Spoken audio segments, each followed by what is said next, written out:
নমস্কাৰ জনাইছোঁ যে শিৱসাগৰৰ বিপদৰ সময়ত চৰাইদেউৰ বিপদৰ সময়ত যোৰহাটৰ বিপদৰ সময়ত সমগ্ৰ অসম ইয়াত উবুৰি খাই পৰিছে।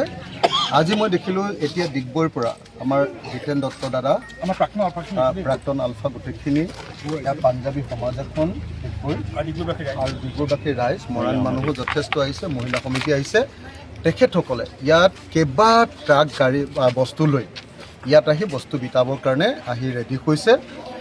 মই সঠিক ঠাইবিলাক এফালৰ পৰা দেখুৱাই দিবলৈ খুজিছোঁ যাতে সঠিক ঠাইত বস্তুখিনি পৰে। মই আপোনালোক সকলোকে কৃতজ্ঞতা জনাইছোঁ, বিশেষকৈ আমাৰ জিতেন দত্ত দাদা, তেখেতে লিড লৈ অহা মই দেখিছোঁ। আৰু লগতে যিমানখিনি সমাজ গোটেই সমাজখন যিখনে লৈ আহিছে সকলোকে মই নমস্কাৰ জনাইছোঁ। ৰাজ্য চৰকাৰৰ পৰা কেনেধৰণৰ সুবিধা মানে একচুৱেলি এইটো এটা মহা দুৰ্যোগ, মানে যাক একদম ইয়ালৈ ঘূৰাই দে, এইটো এটা মহা দুৰ্যোগ। চৰকাৰ বিফল হৈছে মানে একদম ভিতৰৰ অঞ্চলবিলাকলৈ এতিয়াও 30% মান এলেকালৈ সোমাবই পৰা নাই। আনকি ৰেস্কিউ হোৱা নাই এতিয়ালৈকে কমপ্লিট, ৰিলিফো কমপ্লিট দিব পৰা নাই। তাতকৈ ডাঙৰ কথা কি হৈছে জানে, মানুহবিলাকৰ অসমীয়া মানুহৰ আটাইতকৈ ধনী মানুহখিনিৰ ঘৰ দুৱাৰ চব চেছ, গাড়ীখনো চেছ, ঘৰো চেছ, ভিতৰৰ ইণ্টেৰিয়ৰটোও চেছ। এতিয়া যদি এইটোক আমি নেশ্যনেল কেলামিটি ঘোষণা কৰাব নোৱাৰোঁ তেতিয়াহ'লে 5,000 বা 6,000 টকা ক্ষতিপূৰণ পাব। কিন্তু তেওঁলোকৰ 100 বছৰৰ 4টা প্ৰজন্মৰ 4টা জেনেৰেশ্যনৰ সম্পত্তি চব চেছ। সেইকাৰণে মই চবকে এটাই অনুৰোধ কৰোঁ যে মই সকলোৱে এটাই কথা ক'ব লাগে যে হিমন্ত বিশ্ব শৰ্মা দিল্লীলৈ যাব লাগে, মোদী চাহেব আৰু অমিত শ্বাহ চাহেবৰ লগত কথা পাতি এই কেলামিটিটো এটা নেশ্যনেল কেলামিটি, ৰাষ্ট্ৰীয় দুৰ্যোগ, যেনেকৈ উইচাত ঘূৰ্ণী বতাহ হ'লে ৰাষ্ট্ৰীয় দুৰ্যোগ ঘোষণা কৰি দিয়ে, এতিয়া গোটেই পৃথিৱীৰ পৰা পইচা আহে। কথাটো বুজিছেনে? এতিয়ালৈকে আমাৰ এইটো আকৌ চেপাহে মাৰি ধৰিছোঁ।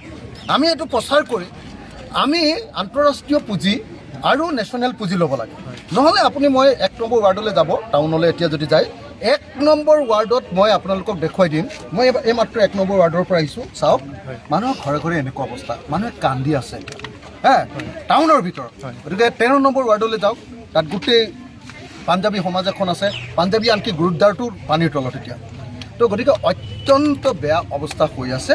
মই আপোনালোকক সকলোকে সেইকাৰণে বিনম্ৰভাৱে প্ৰাৰ্থনা জনাইছোঁ যে আপোনালোকে ৰিলিফ দিছে, মহানুভৱতা প্ৰকাশ কৰিছে, কিন্তু তাৰ লগে লগে চৰকাৰক এবাৰ কওক যে ইয়াক ৰাষ্ট্ৰীয় দুৰ্যোগ ঘোষণা কৰিব লাগে।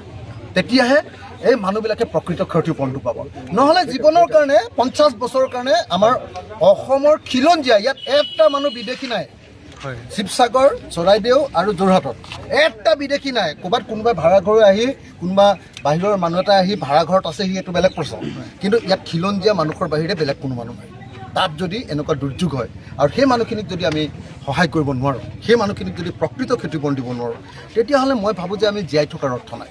আৰু সেইকাৰণে মই বিধানসভাত মানে বেছি উত্তেজিতই হৈ গৈছিলোঁ সেইদিনা, বহুত খং উঠি গৈছে। মই জিতেন দাকো অনুৰোধ কৰিছোঁ যে তেখেতেও এইটো কৈ দিয়ক, যাতে এইটো চৰকাৰক অনুৰোধ কৰক যে ইয়াক নেশ্যনেল কেলামিটি ঘোষণা কৰিব লাগে প্লিজ।